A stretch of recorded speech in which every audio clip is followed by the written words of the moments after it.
तर नमस्कार सगळ्यांना आणि रामकृष्ण हरी. तर तुम्ही पालखीचे व्हिडिओ बघितलेच असतील, तर हा आहे आपला पालखीचा शेवटचा व्हिडिओ.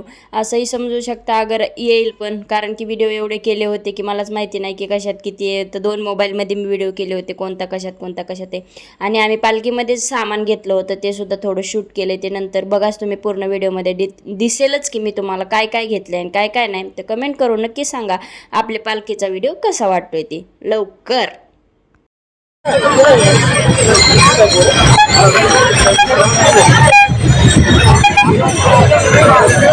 हाताला धरा सर्व.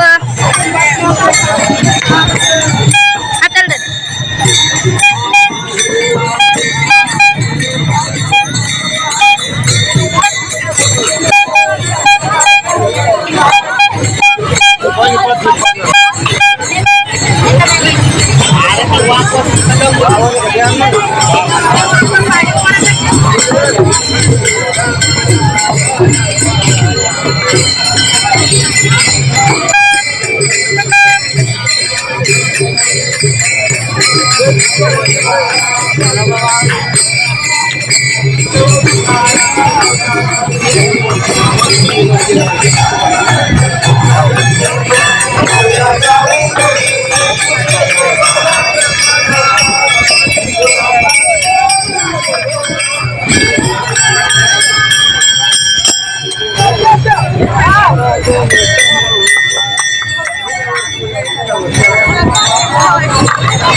काळे पिवळे डाग निघणार, पांढरे होणार. किंमत फक्त 10 रुपये. घरून बघा, लावून बघा, लावण्यासाठी पैसे नाही. आणि वस्तू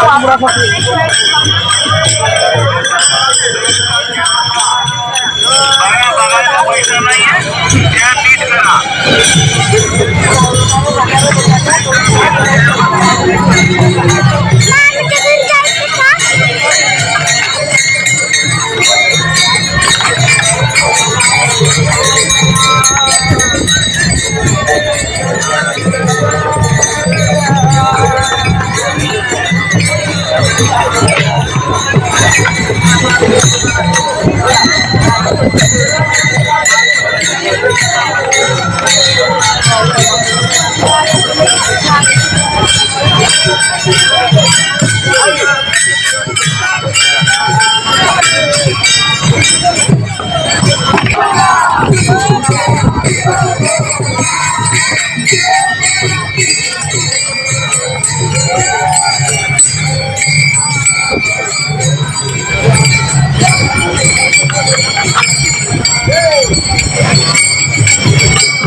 बाळा आली कोणी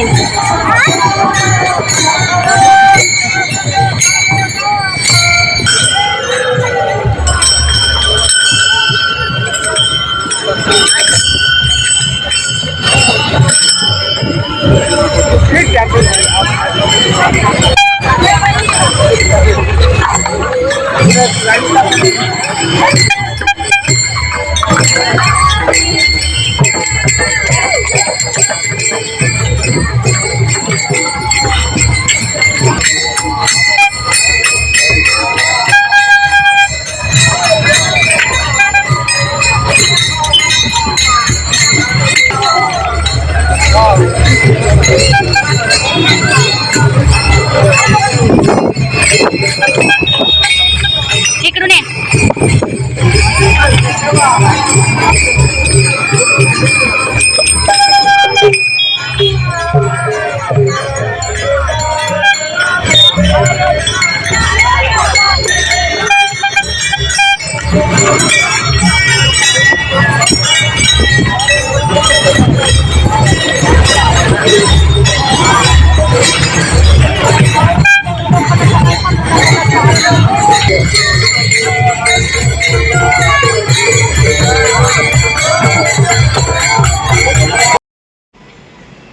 तर फायनली आलो आम्ही घरी. तर घरी आल्याच्या नंतर मला एक दाखवायचं होतं म्हणून म्हणलं व्हिडिओ करावा. तर एवढं स्वस्त आणि मस्त आणि छान मला नाही वाटत आहे की भेटलं म्हणून, कारण की आमच्या इकडं पण यात्रा असते येरमाळ्याची वगैरे, तिथं पण एवढं स्वस्त नाही भेटलं. इथं खूप म्हणजे नाही का 150ला एक वस्तू सांगत होते, 200ला एक सांगत होते, 120ला सांगत होते, तर कमी करून 100ला देत होते. म्हणजे बरेच दुकानं होते, 2-3 दुकानं होते. तर काही ठिकाणी वेगळे प्राईज, काही ठिकाणी वेगळी प्राईज. तर थांबा आधी, तर मला ना गाय पण घ्यायच्या होत्या. तर हे बघा, हे असले मी पाव काय म्हणते ते फुलं ठेवायचं वगैरे नाही का, हे चिनी मातीचं आहे, हे असं वाजते. तर हे मी घेतलेलं आहे गौराया. तर माझ्याकडे गौराया आहेत, गावाकडे असतात आम्ही तर गौरायाच्या वेळेस आम्ही गावाकडे जातो. तर मला ना अशी चिनी मातीची गाय पण घ्यायची होती. तर हे मी 2 घेतले. तर माझ्याकडे फुलाचे गुच्छ आहेत. मी काय एवढं बघून घेतलं नव्हतं, तिथे एवढी गर्दीच खूप होती की विचारूच नका. तसं सगळं चांगलं आहे म्हणजे नाही का आत्ता पाहिले तर हे बघा 2 घेतलेत मी. हे छान आहेत का बघा, आणि किंमत याची खूप कमी आहे. तर मी 150ला 2 घेतलेले आहेत हे. आणि आता मी काय केले म्हणजे माझ्याकडे इतर गोष्टी भरपूर आहेत गौरायासाठी, पण असे चिनी मातीच्या ज्या वस्तू आहेत ना त्या खूप कमी आहेत. म्हणून मला थोडं असं चिनी मातीच्या वस्तू घ्यायच्यात, कारण की आता कंपल्सरी गौराया राहणारच. आणि मेन म्हणजे हे 2 गळ्यातले घेतलेत मी. आपल्याला असं मला घालायला सुद्धा घेतलं होतं, पण मला काय हे असं आवडत नाही आहे. तर मी काय केलं, माझ्या ढमाला देऊन टाकलेलं आहे. मी घेतलं होतं 100ला घेतलं होतं. तर हे बघा, हे असं अरे फुटत असतं ते, तुला काही पण नुकसानच करायचं कसं दिसते रे. तर हे बघा, हे असं गळ्यातले हे 2 घेतलेत. आणि पेन्सिल हे पण गौरायासाठीच घेतलेले. हे काय मला घालण्यासाठी वगैरे घेतले नाहीत, कारण की मी ह्याच्या अगोदर एक घेतलं होतं, ते हडपसरला घेतलं होतं. 100 रुपयाला एक घेतलं होतं. हे मला 100ला 2 भेटले, 50 रुपयाला एक. तर खूप छान आहेत गौरायासाठी, चांगले आहेत. आपण म्हणजे आता बायका बऱ्याच बायका घालतात हे बघा. छान दिसतं असं घातलं, पण मला नाही आवडत आहे त्याच्यामुळं नाही. माझ्याकडे शॉर्ट आहे, शॉर्ट घालती, पण ही नाही आवडत. पण मी गौरायासाठी घेतले. मग अशा थोड्या थोड्या वस्तू गौरायासाठी करायच्यात मला आता तयार. आता गाय घ्यायची होती मला, पण ती गाय ना कलर नव्हते त्यात, म्हणजे नाही का असा फक्त ब्राऊन कलरच होता, व्हाईट आणि ब्राऊन होता. पण तो मला नको होता, म्हणजे नाही का एकदम अशी घेतली तर चांगली कलरफुल घ्यायची. हा पण एकदम जाडजूड होती. त्यांनी 200 सांगितले होते, मी त्यांना 150लाच मागली होती. पण मोठी गाय होती, खूप मोठी होती, छान होती. पण असं इतकी गर्दी रे बाबा, आजूकसुद्धा पालखी वाहतीयच. खूप म्हणजे खूप भयानक गर्दी यावर्षी, म्हणजे प्रमाणाच्या बाहेर. सकाळी असं वाटलं होतं की गर्दी नसेल वगैरे, पण आता अजूनही वाहतीयच पालखी. आता काही जाऊ शकत नाही, बाहेर नसतं. आत्ताच दाखवलं असतं कॅमेरा ऑन करून. तर खूप व्हिडिओ केलेले आहेत, ते येतील हळूहळू. तर चला, सगळ्यांनी आपल्या व्हिडिओला सपोर्ट करा छान सुंदर असा. तर भेटू लवकरच नेक्स्ट ब्लॉगमध्ये. Bye bye. सर्वांनी काळजी घ्या, स्वस्त राहा, मस्त राहा.